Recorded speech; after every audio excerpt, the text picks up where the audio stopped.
Yeah, welcome in. Welcome back to another episode of the Format Podcast Live.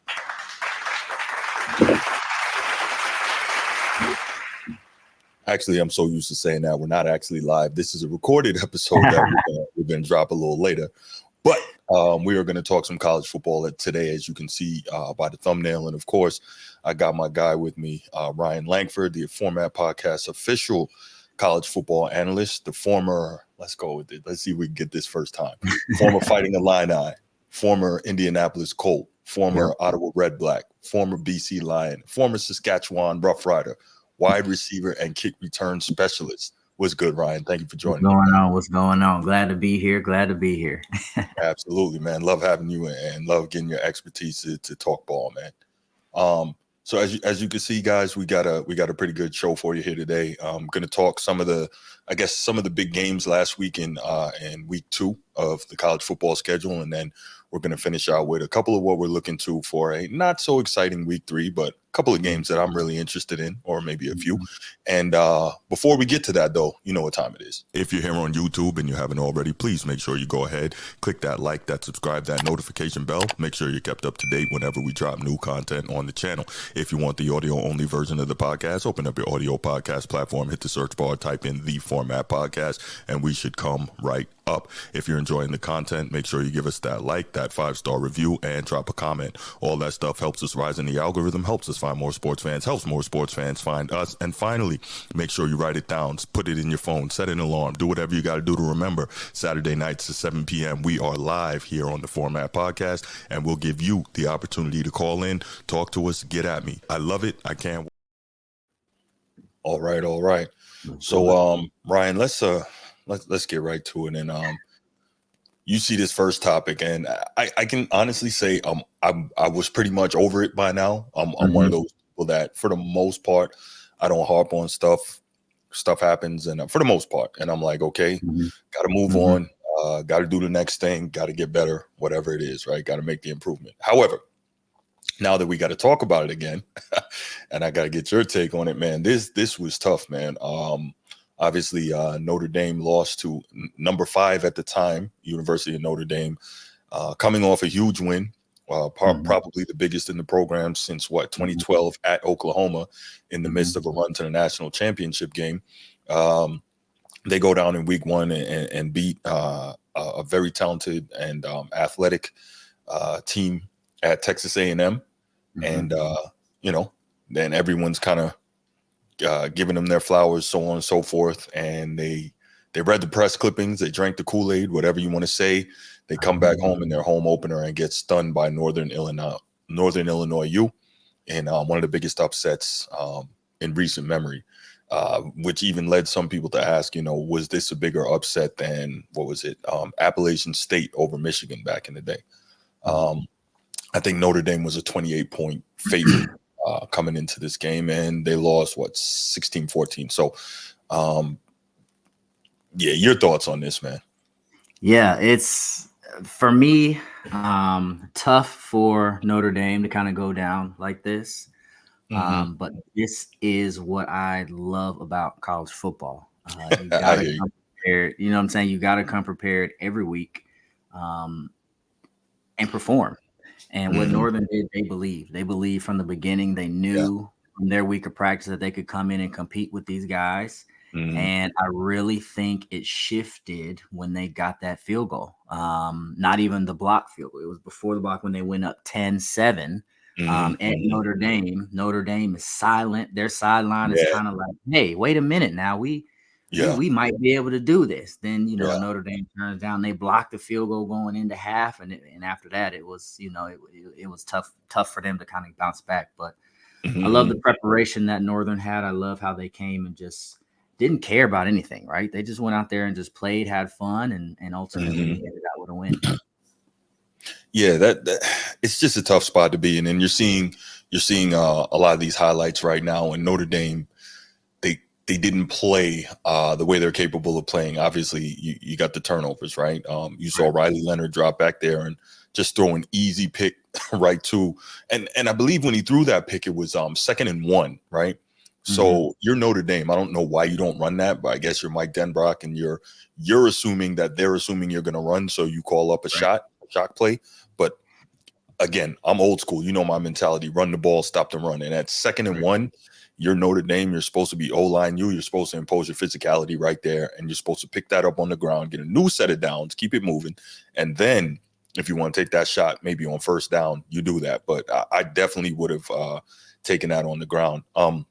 Then Notre Dame got clearly soundly beaten in the special teams game. Two field goals blocked. I don't know how often you win a game when you have 2 field goal attempts blocked in the same game. That just, maybe that says something magical is going on for the other team. Riley Leonard, oh, my mistake, he threw 2 picks on the day. So, there's that.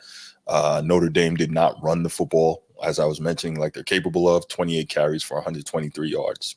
Right. Could have been better than that, but I don't think they made the real concerted effort to pound it on the ground the way they should have. Northern Illinois came out and they said, nah, we're going to run this thing. 45 carries, 190 yards. That's what you want to see. And I don't even know like where to go with it. It's tough because it puts Notre Dame in one hell of a spot, because if they want to now make the playoff, they pretty much have to win out, which they're capable of doing, because they don't have the most daunting schedule this season. But plain and simple, it's every week has to be week 1, go 1-0, right? You hear that coach speak all the time, go 1-0. And that's what you need to do. And on top of that, though, the other part is, all Notre Dame fans, myself included, were looking forward to hopefully going undefeated, securing that number 5 seed in the playoffs, and getting a home playoff game, in that first game of the tournament. And you never know what could happen from there, if you can springboard or go on a run, right? So yeah, it's tough, man. Now, that said, there's still plenty of football left. What do we got? 13 weeks remaining.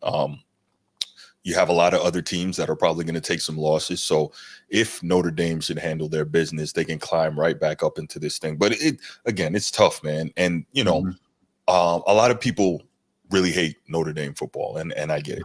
But the other problem is, not the other problem. The other thing is you often hear that Notre Dame is everybody's Super Bowl. And people who hate Notre Dame don't want to believe that. These are the same people that will tell you Notre Dame is irrelevant, but it's just not true. But at the end of the day, Notre Dame, unless you're like Alabama, Ohio State, Georgia, right? Notre Dame is pretty much everybody's Super Bowl. So you are going to get everyone's best. You can't walk into a game. First of all, if you're Notre Dame, you're not good enough to walk into any game assuming that you're going to win. You're just not. You haven't been that team probably for a while now, right? But you also know you're going to get everybody's best shot. So it's tough, man. And to me, it's problematic because it speaks to Coach Freeman, who I like a lot, just not having those guys prepared and ready to go. I mean, I'm sure they practiced well all week and all that, but I would assume, and you know this better than me, and you can speak to this, that there's a tendency for some natural letdown after such a huge win in week 1. Tell me about that. After a big win, that tendency to let down, especially, you're not a professional, you're a young man still trying to, what is it, 18 and 22-year-olds. So give me thoughts on that. Well, there's a combination of a lot of things that can kind of be going on. So in situations like this, when games get lost very closely, you go back to the tape and you watch the tape, and that's something that I like to do. I like to go back. I mean, I don't get the game film, all the sideline copies and stuff, but I can at least go back and kind of read through the game. And I went back to the first touchdown that Notre Dame scored. And on that field goal, extra point attempt, they made it. However, the internal rush on the line of scrimmage was kind of destroyed. And what that showed me was the defensive lineman for Northern Illinois said, yeah, we just got kind of scored on, but we're going to punch them in the mouth.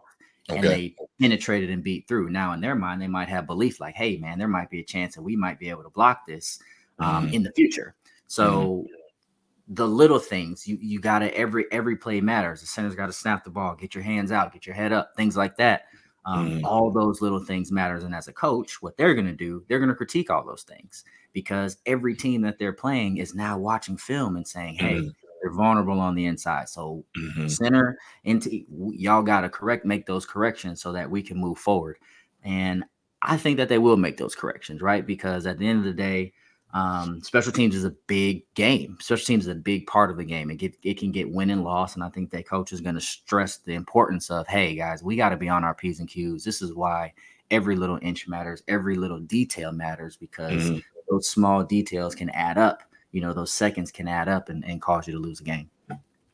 I hear that, man. It's just tough, but we know that NIU as well coached. Their coach, he actually was a running back there. I think one of the better running backs in the MAC.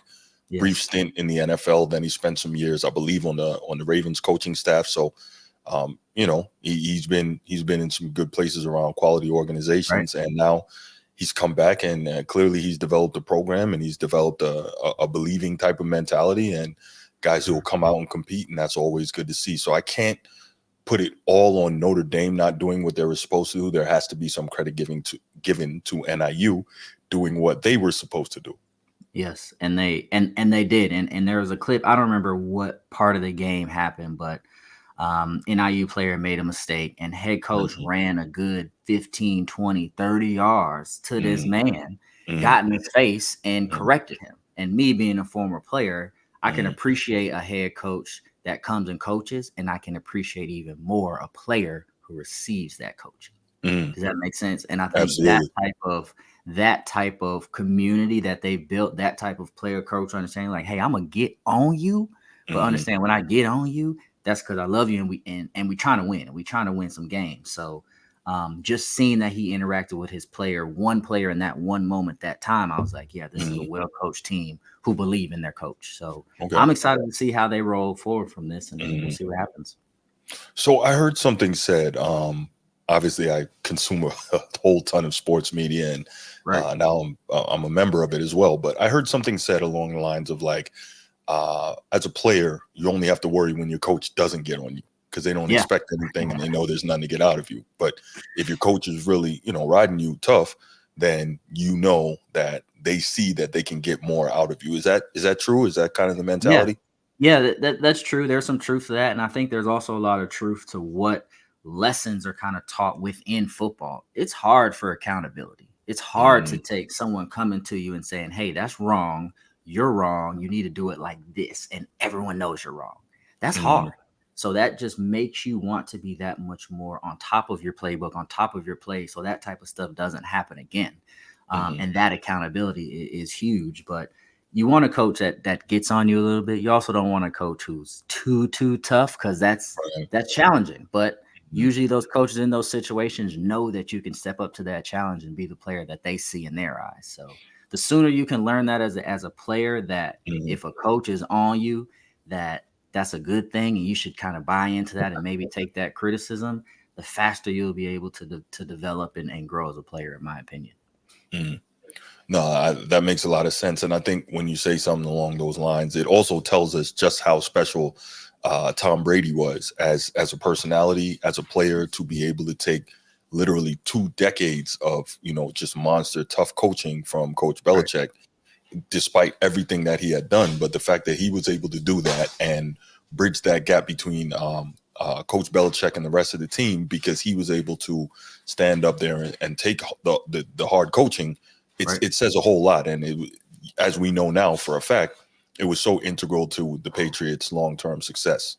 And I think we saw that as well in the NBA with a guy like Tim Duncan, who, Steven Jackson talks about it. Manu Ginobili and Tony Parker talk about it. Like, basically, like, wow, if Tim Duncan, the best player on our team and one of the best players of all time can get ripped like that publicly by the coach, then the rest of us better fall in line, So, but that said, to your point, that doesn't work with every player, right? So, I think a great coach has to be able to understand, where to pull and where to pull back and where to be a little more gentle. I think so. Yeah, man. That was tough. That game. Notre Dame will bounce back though. They'll bounce back. I believe so. I think that defense is too good. Got to figure some things out offensively. Riley Leonard has a shoulder injury, non-throwing shoulder. I don't know what Mike Denbrock is doing, having him run this many times. Like, and a lot of it seems to be like designed runs too. So like, we got to stop that. But he's also not the most accurate passer, so that's problematic as well. So I don't know what the plan is there.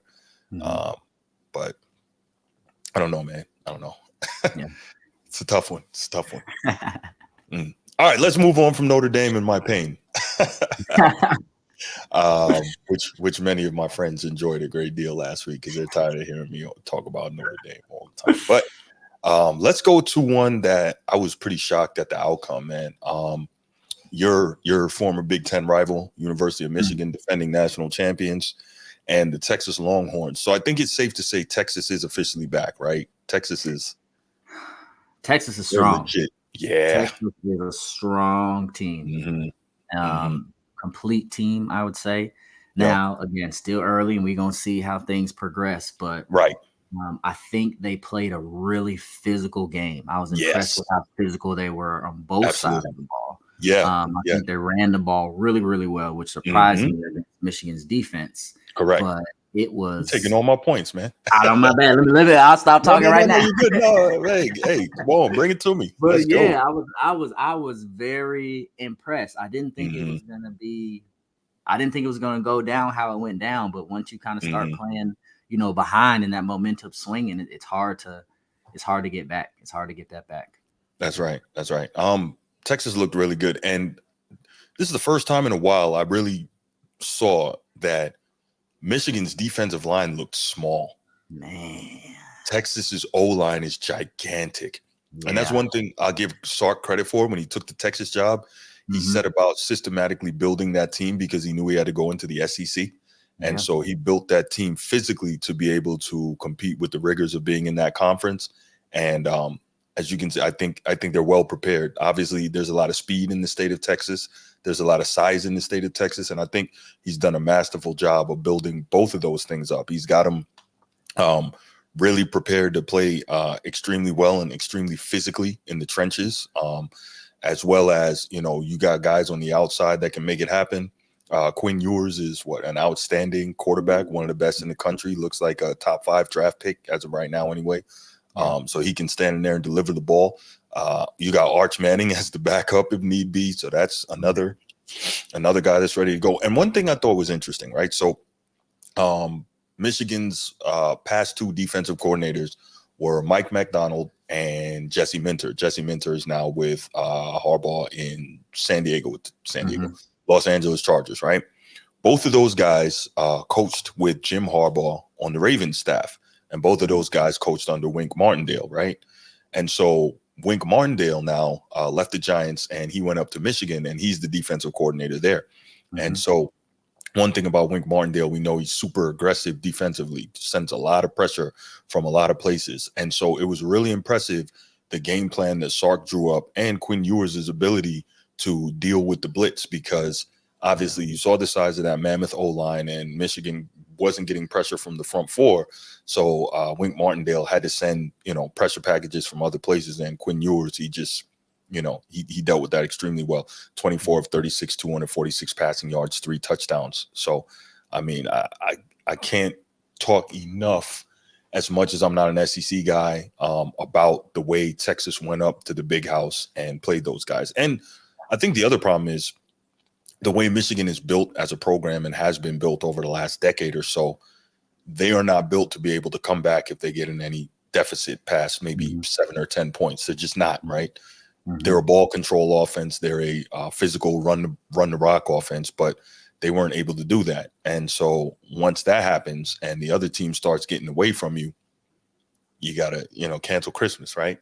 Yeah. No, and that's exactly what happened. I mean, Texas was able to run the ball. And when you can run the ball, that just opens up the playbook, right? They run the reverses, they run bubble screens, they doing all type of stuff, and you can never get any consistency on defense to say, hey, this is what they're doing. So you're just you're playing respawn football the whole time rather than making them make decisions. So very interesting. Again, I did not think they were going to be out physical like that. And I've got my eye on Texas now. I'm trying to, they look really, really good. Like you said, they did a good job of kind of loading up some guys, loading up some players for the SEC, because that was the biggest question. How are they going to react when they got to go to Tuscaloosa? How are they going to act when they got to go to, play Georgia and play these teams where, you're still transitioning from where you were before to now this new SEC. And from what I've seen so far, they're right. They're right where they need to be. They can compete. Yeah. They definitely can.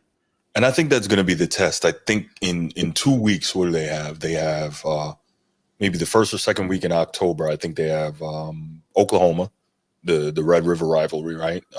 Yep. World's biggest out. Not Yep. that one. The Was it 12. Texas And State they got Fair? yeah. So they have that one, and then after that, I Georgia also right think in after. October they host Georgia. So I Yep. think that's the game that they have circled, and everyone is going to be looking for as Yep. the real, true litmus test of what they are as a program. And Mm-hmm. they went into Tuscaloosa last year and beat them.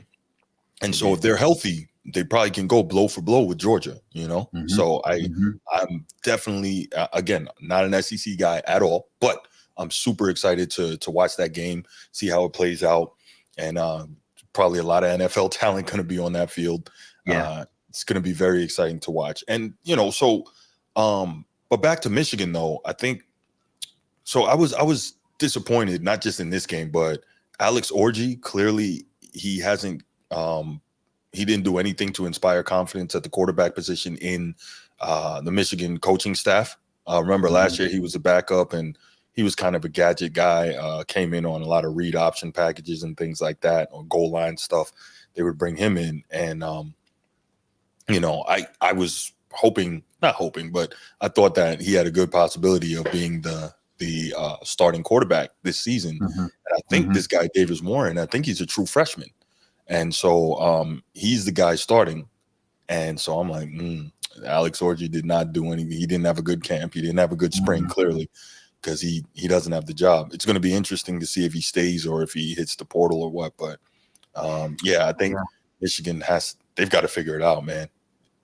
Yeah. It is going to be interesting. And again, there's a lot of noise in the system right now, right? There's a lot of That too. talk. That's right.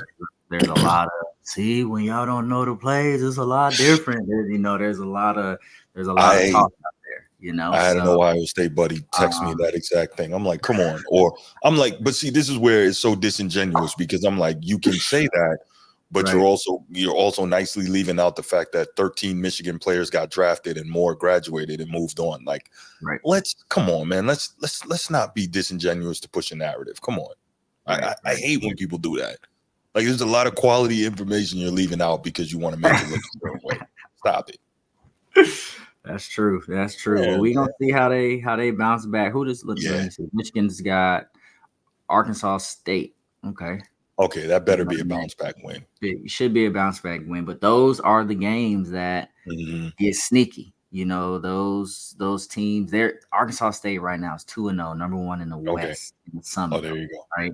Okay. Biggest thing that when it comes to these type of players or these type of programs is that O Mm-hmm. line, D line type of stuff. Still skill player wise, receiver wise, position wise, they're usually kind of pound for pound, but offense and defensive line is kind of where they struggle. So Okay. if Arkansas State's got an offensive line that can play somewhat with them, Yeah. because the way Texas just exposed them, there's a lot of.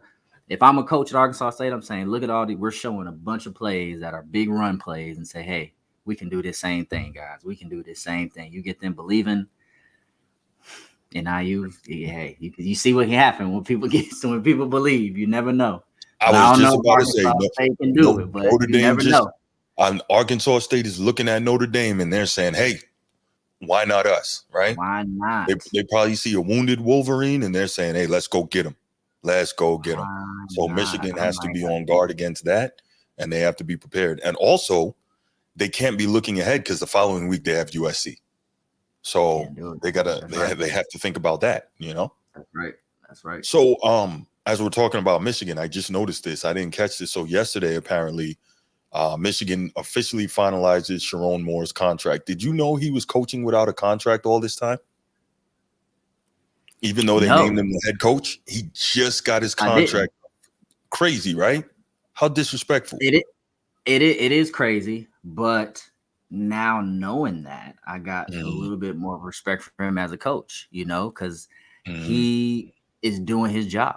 Now, he probably want to win more games, but I think him trying to coach and not really say, hey, no, I'm not coaching until things are finalized. I don't know how that works, but I know plenty of athletes that don't participate if their contract's not Give me my money. finalized. So Yeah. That's interesting. I didn't know Yeah. that. Yeah, Yeah. exactly. That's Give me my crazy. money now, Excuse me. and Yeah. then Yeah. I'll Yeah. be on my way. hmm So apparently, the two sides agreed to a framework of a deal in January. I don't know why they didn't finalize it then, but Mhm. Moore's contract was set to be for 5 years with a base salary of 500,000 and 5 million in additional compensation in year one. 500,000 is really low for a program Mhm. of that magnitude, but I Mhm. guess he's never been a D1 head coach, FBS head coach before, but still, that's low.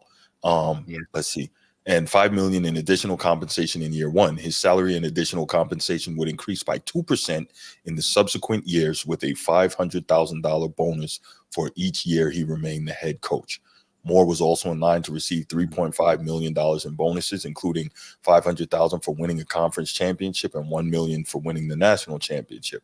His buyout was slated to begin at $5 million and decrease by $1 million each year, down to $1 million in the final year of the contract.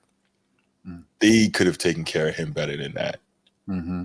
They could have, and he probably would have liked more money, like anybody.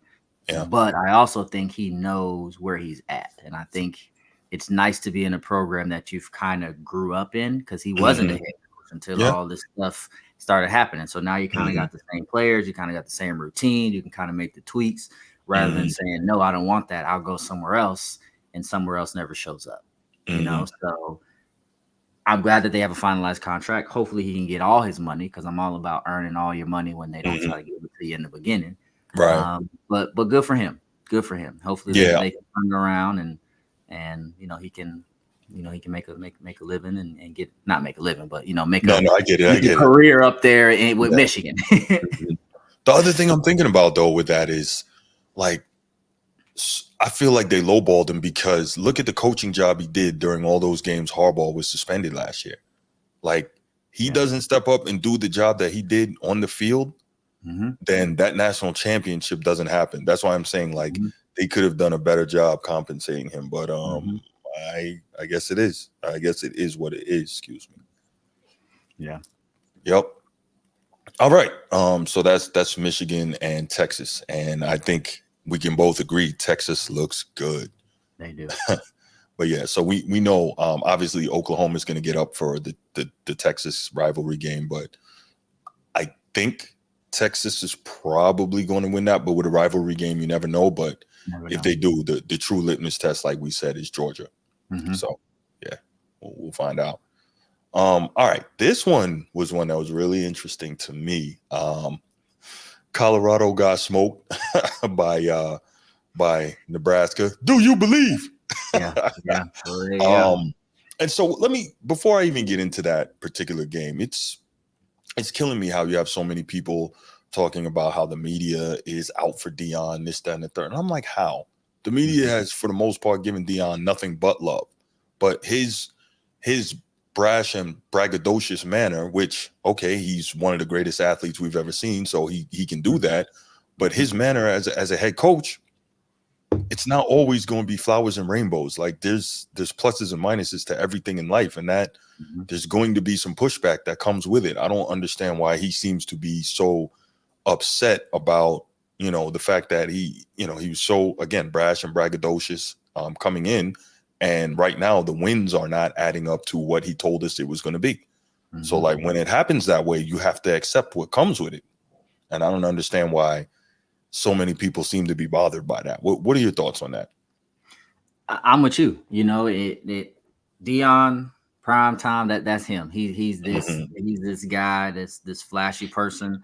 He's gonna talk a big game, and he usually can back up his big game, right? And I think he is backing up his big games to a certain extent, right? To be able to do what he's done up to this point. Now, what they're doing this year, not really what we had hoped off of the season that they finished last year. But there's still a lot of football left. And I think one thing that comes with it, if you're going to talk a big game, you got to be prepared for what comes with it, right? And I think that's just natural. And I personally think Deion has dealt with the critics and the talk his entire career as a player. and now continuing in his coaching career, even when he was coaching high school up to college to where he's at now. So he's going to keep doing what he's going to do. Now, will Colorado turn around and start winning some games? I'm hopeful that they will. But the media is always going to be the media. Their job is to write stories. Like they're going to be like that's their job, and you have to be okay with being a part of it if you're going to be in the stage. It's what comes Right. with it. I agree. You said that so well. That was good. I like that. But yeah, I mean, yeah, I think you said it all. So right. So all right. So last week Colorado plays at Nebraska, and so this is interesting, right? Remember when Dion first took over, and one of the first, meetings, press conferences, whatever he was saying, he says, I'm coming with my luggage, and it's Louis, basically Right. insinuating a lot of guys are going to have to go, those who can't hack it, and I'm bringing in, better quality players. Okay, cool. All right. So I think he led the league in transfers both years, I believe. Matt Rule was right behind him in year one, second in the country in transfers, right? Utilize the transfer portal. But he's already built a better product on field now than Deion Sanders has at Colorado. And I find that quite interesting. But let's go ahead and look at some of these highlights, man, because and we'll get to some of the commentary about Shedeur Sanders and so on, because I think that's a major part of this story. But just watching this game, and you saw basically from the outset here, Colorado and Shedeur were physically manhandled. Matt Rule is not about the flash, right? Of course, he's got a quarterback, but he's built a very solid defense, right? No one is saying they're Georgia, but they're a very good defense. I think it's safe to say the black shirts are on the way back. And on top of that, physical program in the trenches, defensive line, offensive line. And he's done that rather quickly. And meanwhile, it seems like Deion is all about the flash and the splash in terms of elite, skill guys. And that's cool, laser light show offense when it can get going. But if you can't keep Shedeur Sanders upright, what good is that, right? So it seems to me, and I could be wrong, that his focus seems more than anything on making sure that his guys, Travis Hunter, Shedeur Sanders, Shiloh Sanders, really get a lot of attention and obviously get drafted as high as they can. But I would think that when you win and you build a winner, that attention is going to come anyway, because Shedeur Sanders, I think, is an incredible and outstanding talent at the quarterback position. I know that he got some tutelage from Tom Brady, and you can just see he's a tough kid. He's got above average athleticism, obviously, right? He's a Sanders, so he's gonna have that. Yeah, that's right. But he's got the arm, and he can really stand in there in the face of consistent pressure and sling it, and that's cool. But I feel like, and I can't wait to get your opinion on this, I feel like his father and the offensive coaching staff are not doing enough to help him. Why? Because they can't protect him. They can't run the ball to take some of the pressure off of him. And even when they do throw it, they're going with all these 4 and 5 wide sets. They're not keeping in an extra back or a tight end to add protection. And when they do use the 4 and 5 wide receiver sets, they're using a lot of deep pass plays down the field, right? And those take longer to develop, as you well know as a wide receiver. Those take longer to develop, giving defenses more time to tee off on Shedeur, knowing that the offensive line is porous. I can't understand why they are running the offense like this. So I've said a lot. Your thoughts? Yeah, that was a lot, but a lot of good stuff. So I think at the end of the day, Deion is still Deion. He's a great recruiter, but he's still recruiting players to Colorado. And you still got to get players that want to go to Colorado and play football for Colorado, regardless of Deion. You get what I'm saying? So I think that's step number one. Step number two is we knew last year that Colorado struggled on the interior line, offensive defensive line. And we said, hey, they're going to have to bring in guys that are going to be able to protect and run the ball. Like they're going to need people on the O-line and D-line. They get Warren Sapp as a defensive line coach. I don't know who they brought in, if they brought somebody new in for the offensive line. But you still need players to come in and do what they do. And let's say they had some players come in that were better than who they had before. Nebraska is still a great team. Nebraska is Yes. naturally, historically, have always had strong offensive and defensive line. That's just Big Ten football, just kind of in general. Mm-hmm. So when you think of you're recruiting a team, not Big Ten offensive D linemen, you're just recruiting linemen to kind of fit what you can get, who can come to Colorado and play football. Mm-hmm. I think that's where some of the disconnect is. Now, as Mm-hmm. a play caller, you call what you call with what you got, because here's what Mm-hmm. happens during the week. Those plays work.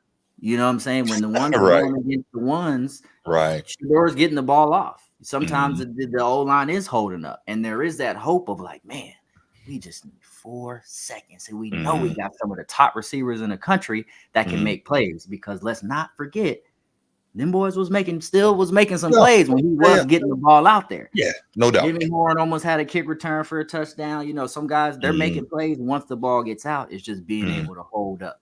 And I also think that knowing that your O-line is what your O-line is, you try to get your quarterback on the perimeter. But you can only do that so many times there's only so many plays that you can run on a rollout. There's only so many plays that you can run doing that type of thing. And if that doesn't really fit your scheme Mm-hmm. anyway, Mm-hmm. yeah, you're kind of scrambling, you're scrambling. So I think they've got a lot of stuff going on. If they're going to need more offensive and defensive linemen to not really offensive linemen to hold up Shador so he can get the ball out, Mm-hmm. and open up some run lanes, because we saw once the run gets going, the pass opens up and the playbook opens up. Mm-hmm. And when you can't do that, it's hard to do. And then you also want to protect your quarterback, because Yeah. if he's not in the game, you're a different offense, regardless of if your number Right. two has That's done right. sparkles in the practice Mm-hmm. and can be a great player. Your backup quarterback can be phenomenal. Mm-hmm. When he steps in the huddle, everyone knows it's the backup. Not any disrespect to him, but everyone knows that it's not our It's number not the one guy. offense right now. Yeah. And Yeah. that's no shade to him being qualified or not. It Mm-hmm. just flows different. The play calls come different. Everything is different. Everything is a little bit off. So Mm-hmm. you got to protect your quarterback. You got to. So we'll Yeah. see what they can do. They got a big game this week with Colorado State. Mm-hmm. We already know it ain't hungry. Them boys trying to Yeah. come back and Yeah. embarrass them right now, because they know, Mm-hmm. all right, they're down. They got some injuries. This our time. This our Mm-hmm. time. So we gonna see, and Colorado's gonna have to. It's gonna be a big game. It's gonna be a big game, because the I rivalry think they, game yeah, is gonna be big. I think they got to make a concerted effort to try to run the football. You have to try more. Yep.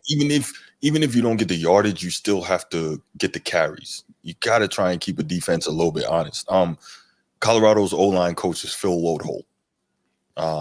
Used to be a tackle in the NFL for the Vikings. So Nice. he's their guy. So Yeah. one would presume that he knows what he's doing, right? And he can Right. literally get out there and teach it, not just, Right. diagram it. Right. And teaching Yeah. it and execution are two different things. Well, that's true too. That's where the Yeah. football. That's the football part. You know what I'm Yes. saying? You can have the best offensive line coach in the world, but if Mhm. you got an offensive line that can't hold up, it Mhm. doesn't matter what they know. They can be the smartest, but if they're just physically getting beat pound Mhm. for pound, getting holding calls, not not reading stunts, because it's a lot Mhm. faster in the game. Doesn't matter how good the coaching is, and I think So, that's what was exposed, uh, this past week. so here's my thing though. Okay, so you got Phil Loadholt, offensive line coach, NFL guy. Mhm. Pat Shurmur, offensive coordinator, NFL guy. You're Pat Shurmur. You know that this O-line can't hold up. Why aren't you using more quick game? Why Mhm. aren't you running more screens? Mhm. Maybe a couple of delays and some draws, anything to try and keep Shador upright. I don't understand why you have him standing back there surveying the field as if he's playing behind the Detroit Lions O-line or something like Yeah. that. Like it's Quick not. game gets tough when you're starting to lose. And we gotta now we're down 10. Now we're down Mhm. 14. So you got to Now we're take the down shot. 20.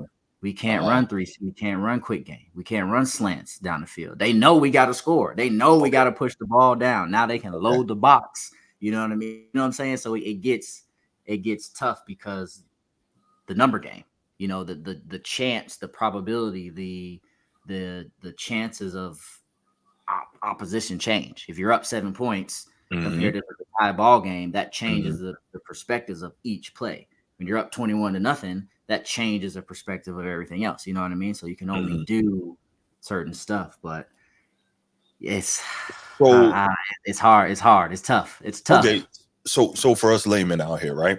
You just said something interesting that has me thinking. Like I'm literally, as you're talking, trying to like diagram this in my head. Okay. So you're saying when you're down like that, it makes the quick game harder because they load the box, right? Possibly. So when they load the box, Possibly. does that mean to you that there's more pressure coming, or does that mean they're just up there, they drop back in coverage? Because I'm thinking if you're loading the box, that leaves maybe the intermediate portion of the field open and positive. If you can get it to them, some catch and run stuff is available. Tell me a little bit more about what you meant. Well, there's so many different schemes that you can do. So when I said load the box, let's say you're loading the box and they're down, and you know that they're probably going to try to throw the ball because they can't run, right?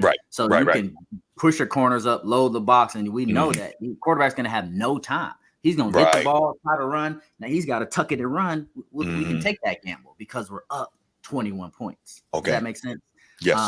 Compared to trying to run the quick game where you're only going to get 5, 4, 3 yards, 6 yards. Maybe you'll break a slant, but you're dinking, you're dunking your whole way, and your offensive line can't hold up anyway. It's good if you can get the run and kind of get them offset, but they couldn't run the ball. So now it's like, well, shoot, there's only so many plays that we can do. We can press them, we can double coverage, we can drop guys back, we can, because our D line, we can rush 4 guys, and our D line is getting past their 5 offensive linemen that they have. So it's just different little schemes that you can run. And once you start having success, you just start drilling that thing home till they fold or till the game ends. Okay. All right. So let's do this. I got some interesting stuff from Stephen A. talking about Shedeur Sanders in Colorado. And when we get back from that, I have a question for you. Last year, the Colorado Buffaloes had the worst rushing attack in the nation, averaging 68.9 yards per game. Do y'all know that they're worse this year at 37.5 yards? That is an atrocity. That is horrible. Okay, now, FYI, loss to sacks are included in rush yards in college football, not the NFL. But in college football, the amount of times that you're sacked and the yardage that you lose, that counts as a rush, okay? Shedeur Sanders has been sacked 58 times since last season. 58 times, second most in the nation. He's getting slaughtered. And so now you have a situation in Colorado where the offensive line was obviously a priority. You got 5 new offensive linemen. They look worse than they did last year. And then on top of it all, the turnover, it's so hard to maintain chemistry for an offensive line. So you don't have an offensive line, which means you can't pass protect and you can't run block.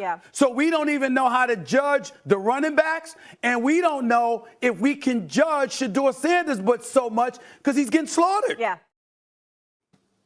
Okay, so some interesting stats there Stephen A. brought to us. My question is this now. Let's play what if. Ryan Langford, Colorado Buffalo offensive coordinator. Oh, man. So, right. So what do you think is the best option in terms of how to call the next game? We can take it for granted that Colorado obviously is not Georgia. They're not Alabama in terms of defensive talent. They may have 1 or 2 guys, but how do you think you would call the game to give Shedeur Sanders the best opportunity for success and his Colorado offense, again, not being able to protect, not being able to run? Right. That's tough. I would go back to the numbers. And when I say go back to the numbers, I would review all of our tape and I would figure out what we do well when we do it the best. So first down, we run this type of stuff. Second down, we're doing this. And also pair that with what the tendencies of the defense do. And that's all that pretty much offensive and defensive coordinators do week by week is watching film and try to figure out what you're going to do, because we're going to know, hey, on 1st and 10, boom, coming out, their defense probability is going to run the cover 3. So we're going to run this type of play. We're good at running this. So we're going to try to lean into this so we can counter them on that. The biggest thing is I'm big on belief. And I think it's very important to have the good mindset that, like, hey, yes, we went to Nebraska, we lost. We checked the film, we made the corrections, we got a new game. We're not thinking about that anymore. Now we got to go establish something. This is our game to be a great offense again. This is our chance to be who we said we can be. No one was with us when we were in the meeting room in the summertime. No one was with us when we were doing the work. You know what I'm saying? So get these guys back believing on, hey, there's a lot of football left. We got a lot of corrections we can make. And yes, we got a bunch of new transfer portal guys in and all that kind of stuff, but it's going to take time for us to play together. And once we do, we can play with anybody. So what I'm doing is going back and I'm calling stuff that makes us work. I'm trying to get the ball out of my quarterback's hands quickly. Hopefully I can get my skill position guys and make some plays. During the week, I'm going to the receiver room, closing the door. Fellas, need y'all this week. Need y'all to make a play. We need y'all to put the team on your back. We need y'all to do X, Y, Z. We need you to, to make some plays. We need you in the return game. We need you. Get those guys believing. Get those guys hyped that, hey, man, it's going to take us to help our quarterback out who we know is struggling to stay up. So once we get balls and, we're content with a 15-yard catch, break that tackle, go 30 yards. You know what I'm saying? We need those type of plays that are really going to take us to the next level to win these games and get back rolling. So if I was a coach, that's how I would approach it. Get guys believing, work on what we're good at, and just handle what we can do.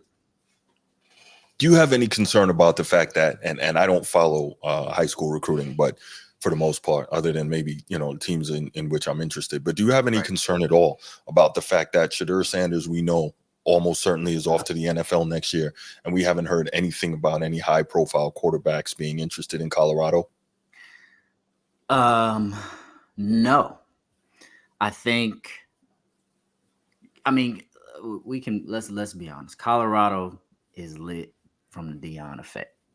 Yes. Let's call it what it is. So wherever Deion goes, people are going to follow Deion. However, if Deion leaves, Colorado's still going to need a quarterback, right? And there's going to be somebody, either it's the backup or they're going to be recruiting or something that's going to fill that void. So people are going to move on and things are going to keep going.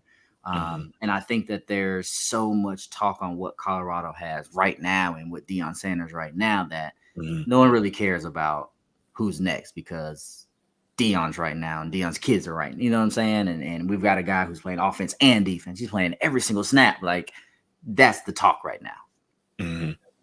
All right. Fair enough. All right. Before we finish up with this topic, as we were talking about Shedeur Sanders, who I'm sure you can tell I am really high on. I think he's so good. I mean, we know how talented the kid is. Let's hear what noted ESPN draft analyst Mel Kiper had to say about him. I thought this was interesting. He was on Unsportsmanlike yesterday morning, and this is his conversation with Chris Canty. Mel, right now you have Shedeur Sanders as your 9th best player on your big board. I know the physical traits are there. My question to you is, based on the level of productivity that you believe he's going to have this year, knowing that the offensive line in Colorado is shaky at best, knowing that there are going to be some errant mistakes like the pick six that he threw against Nebraska in the shadow of his old goal line, can Shedeur Sanders play himself out of being a top 10 pick? He can. He's not at 9 right now, Chris. He dropped a little bit from that. But the schedule, I think you look at where we are right now, Colorado State, that's not Nebraska. Nebraska, Matt Rule in year 2 always turns his teams around. I think over-under was 7.5 on them in Vegas for a win total. They're probably going to win 8 games, maybe 9. Nebraska is a much improved team, but they only were rushing 4 guys. They weren't rushing 5, 6, and they couldn't block them. So I think you got Colorado State, Baylor, the schedule down the line isn't as difficult. Okay, so I think there's going to be chances where they can compete athletically and up front better than they could at Lincoln in that environment, the way it was. So I think there's chances there. There's going to be obviously some teams that are better than them coming up, but not significantly better, where he shouldn't have a fighting chance. And that's what you want, Chris. You can't evaluate a quarterback and say he's good, bad, and if he's not getting any help. So for that game, I throw it out. And people say his comments after the game, it's always got to be I. Josh Allen, after every game from the first year up until now, is saying, I got to get a little better. He never said we as a team. I have to. So when you say, well, Raiola, did you see how and when you throw it to that, I think you just go away from just say I just got to keep working. I got to get better. I got to work through this. And I think Shedeur will do that. Shedeur's a great kid, and he's a tremendous competitor. He's a heck of a quarterback, and he's not getting a fair shake right now. I think Kiper said a lot of good stuff, especially towards the end of that clip. And I do think Shedeur is a great kid, and I do think he's a great quarterback. I think he's super talented, but yeah, he's not in the best spot. We've just spent maybe the last 10 or 15 minutes talking about that. But to that point, I did not like, as Mel Kiper talked about, the way he handled that post-game presser. I didn't like that at all. And for someone who's been in the limelight for as long as he has and has given his son so much guidance, I would have thought that one of the things he would have made sure Coach Prime would have made sure that Shedeur had was more media savvy, right? Training and media savvy. I mean, he's still a kid. Was he 21, 22? But still, when after the post game, he says, quote, "How many times did Raiola get touched?" And that's Dylan Raiola, quarterback in Nebraska, unquote. Quote, "Of course, when you're able to run the ball consistently and whenever you're able to, it opens up the pass. But it's like you got to understand what your team good at." So it was like, why would we keep running the ball if we are out there and we get in a situation where it's a must get and we don't get it, unquote. Like, you don't say that. I think that was just bad. And let's see, 2 NFL executives, they spoke to Mike Sando of The Athletic. He's a big-time NFL writer. And they did not like how Shedeur handled the loss. And one executive said, quote, "Now he looks like a guy who lacks detail. His hard-edged style is running people out of there, and he's just really promoting his son." So remember, we talked about that. And so I don't think that's cool at all. And then again, you know, you hear Shedeur, instead of just saying, "I have to find a way to be better. I got to find a way to lead these guys. We're just trying to get a win. I didn't play the way I should have played today." Like, everybody knows that that's like BS quarterback speak, but they accept it when you say that, right? Was it deflect the credit and take all the blame? That's what you want from your franchise quarterback, but he hasn't seemed to have learned that yet. When you see guys like, you know, I'm going to use an example, Andrew Luck, when he was in college, he knew from the very beginning, like, this is how it's supposed to be. This is how it's supposed to sound. So, you know, what did you think of his comments at the post game? Yeah, I was similar to where you were at, and kind of felt how you felt on he could have handled it better, especially being at the quarterback position. I think unfortunately, any other position could have put more self-emotion into the response the way that he did. But as a quarterback, as a leader, I don't think that that's the image that you want to portray, because now people are going to be looking at you like, well, wait a minute, like this is their leader, this is their guy. But on that same token, he is human, and I think we can't forget that this is, as Dion would say, somebody's child out here, right? Playing football, and any and everyone is just saying anything and writing up and saying those kind of things. But that's what comes with that. That's what comes with sport. That's my thing. And you gotta don't only get one side of it. You don't. You gotta know how to handle it. And I will say this: I don't know what Dion has said, if he said anything about how to deal with the media and upbringing. None of that. I don't know anything, but I do know. My freshman year at Illinois, we went to Camp Rantoul, which I will tell you about. Went to Camp Rantoul for training camp. And one night, Zook, this is my freshman year, Coach Zook's there, Petrino, you know, my rookie year, we got guys that are going first round, following year, all kinds of stuff. We had a meeting one night that was all about the media. I don't remember exactly who came in, but it was someone who spoke about how we need to be moving differently now, because we are now going to be under the radar of University of Illinois. You're now an athlete. And mind you, this is 2010, 2011. No Snapchat, no social media like it is now. So completely different perspective. But they told us on like, listen, hey, you got to always be ready for cameras. You got to always be ready for questions. You got to always be ready for someone to try to push your buttons, because that's their job. Their job is to push your buttons and to get something out of you to write. Now, we're not telling you to go out there and lie. We're not telling you to not be out there and be yourself, but always keep in mind that there's a level of professionalism you got to have from now. And especially when you make it to the NFL, which is the speech that they gave us. And I'll never forget, like, man, like that's true. Now, obviously my parents beforehand had taught me, you know, yes, sir, no, sir, be respectable. But this now was different. You got a bad practice, you drop a practice. And one guy just like, hey, Ryan, can I talk to you for a minute? You don't even think he's got a mic on. But he might have a mic on. So you never know who is recording you. So you always got to be as professional. You always speak honestly, truthfully, but you don't want to do anything that can kind of put you in a position of question. And that's basically the thing that they gave us. And I was like, wow, like that's really, really interesting. So classes like that can help people and you know, sometimes can hurt, but I think they do more good than harm. Absolutely. Yeah, no, I like that a lot. And again, like I was saying, you know that Shedeur has had the best of everything throughout his life, right? Obviously, money's not been an issue. Anytime you get to, you know, train as a quarterback with the GOAT, right? You know, you are very blessed and you're in, you know, a very good position in life. So I'm just thinking like that's something that I feel like Deion should have, you know, ensured that he got. Especially knowing that his son is super talented and will be a first-round draft pick, probably a top 10 guy. Yeah. And I don't want to overlook the fact and say that he doesn't know how to be a professional, because he does. He knows how to handle himself in press conferences. He knows how to handle himself. But I think the game, after giving up multiple sacks, again, Nebraska is a tough place to play.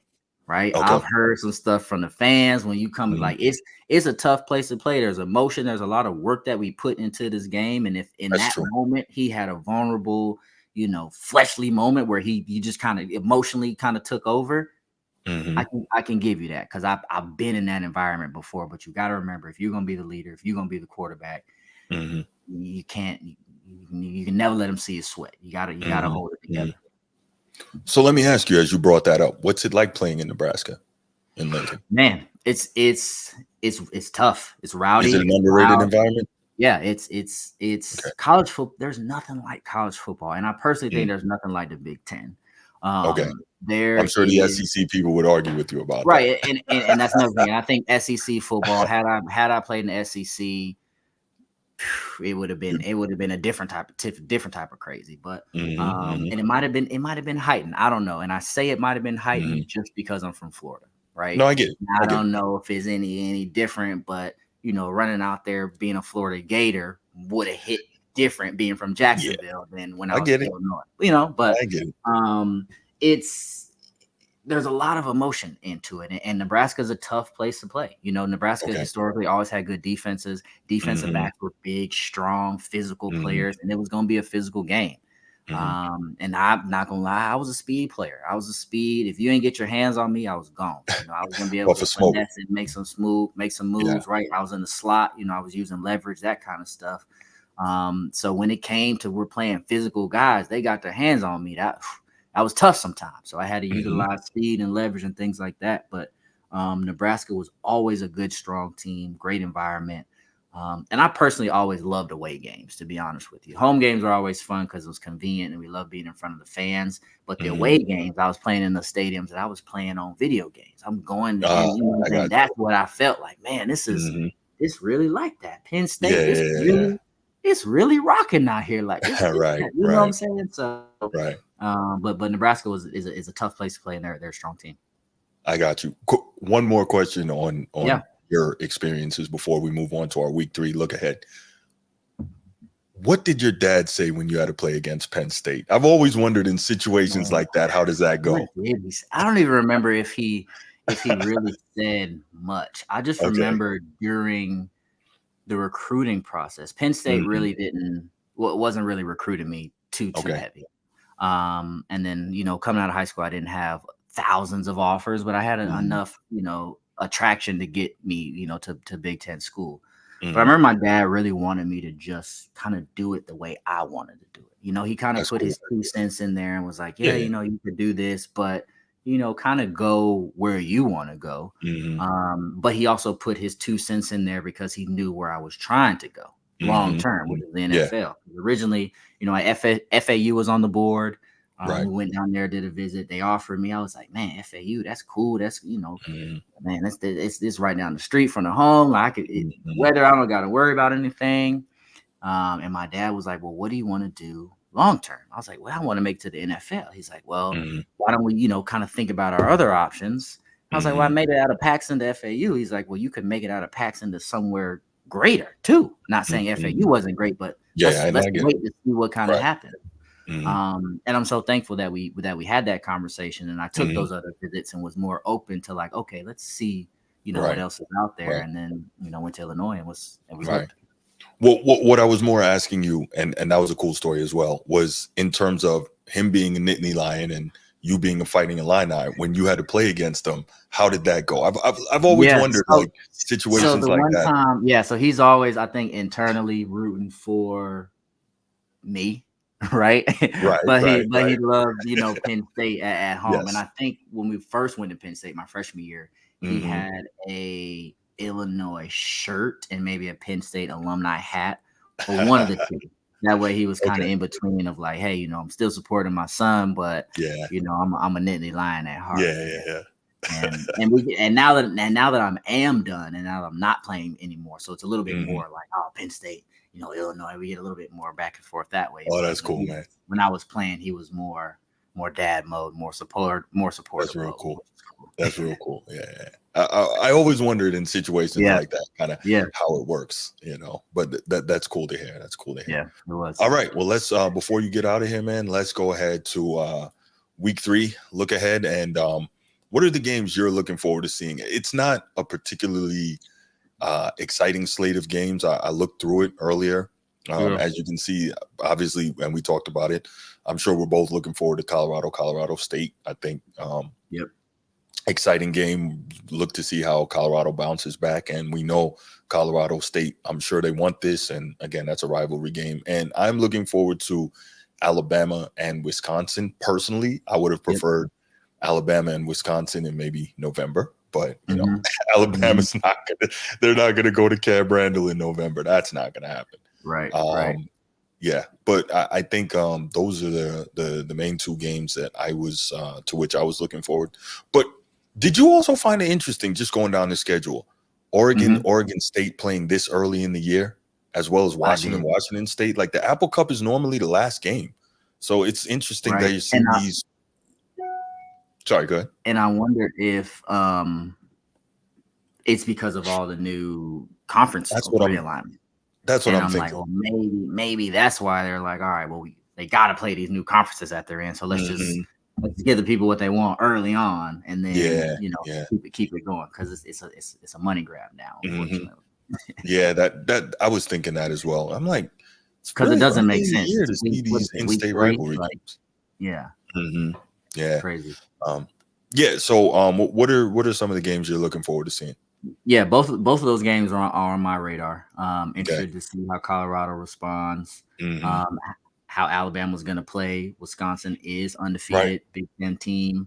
Again, these aren't sleeper games, right? We've already seen teams get upset all the time. So Alabama's going to have to come and play because it's their game to lose, if that makes sense, right? Because Absolutely. Wisconsin knows they're going to win, right? Wisconsin has been practicing all week. They know they're going to do it. Alabama's got to know that they're going to go out there and handle business and do what they're expected to do of win. But we'll see what happens, because anything can happen. Obviously, we're rooting for Alabama at our household, with my girl being a Crimson Tide. But that's where I'm at. And then third game that I got, Illinois Central Michigan. Illinois actually 2-0, took down Kansas last week. That's a big win. Home, who was ranked, huge win for us That's now. A big win. Just congrats on that. Ranked at 19, and also we weren't expected to win. Biggest thing Illinois needs to just do is continue winning the games you're supposed to win, and get a win here and there. Man, you win now the new playoffs. You never know who knows. You never know what could happen. That's what you always say. Just get in the tournament. Just get in the tournament and want to give yourself a chance. That's right. That happens NCAA basketball every year. Yes. There's one team that just happens to make it in, but somehow they start getting hot. Next thing you know, people are like, wait a minute, who was the last seed in here about to make the Elite Eight sometimes, So That's right. Anyone can get going. But the biggest thing is winning the games you're supposed to win, and doing what you need to do when you can do it, so that you can play for the games that count at the end.